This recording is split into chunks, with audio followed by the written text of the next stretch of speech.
আসসালামু আলাইকুম রহমতুল্লাহ বারাকাত। আশা করছি ভালো আছেন, সুস্থ আছেন। সেই কামনা করেই নতুন একটি নতুন একটি নতুন একটি ভিডিওতে চলে এসেছি। আমি মোহাম্মদ রিয়াজুল ইসলাম। আশা করি ধৈর্য সহকারে কথাগুলো শুনবেন। তো আজকে কথা বলবো ব্যক্তিত্ব নিয়ে।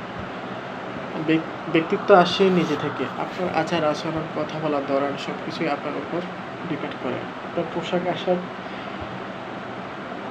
আশাক দেখেই মানুষ আপনাকে জাজ করবে।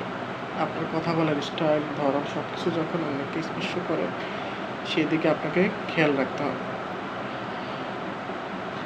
আপনার নিজের ভিতরে নিজেকে আপনি নিজেই পরিবর্তন করতে হবে। অন্য কেউ এসে আপনাকে পরিবর্তন করে দিবে না। আপনার কথা বলার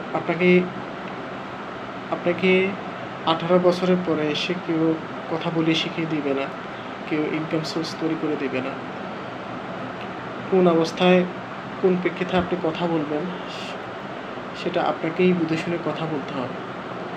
বা আপনি বিভিন্ন বিপদগ্রস্ত পরিস্থিতি কীভাবে আপনি মোকাবেলা করবেন, সেই জ্ঞানটুকু আপনার থাকতে হবে।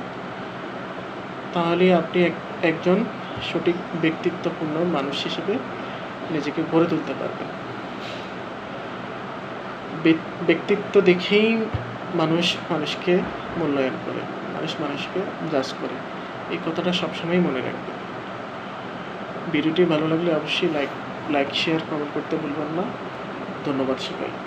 আসসালামু আলাইকুম রহমতুল্লাহি ওয়া বারাকাতুহু।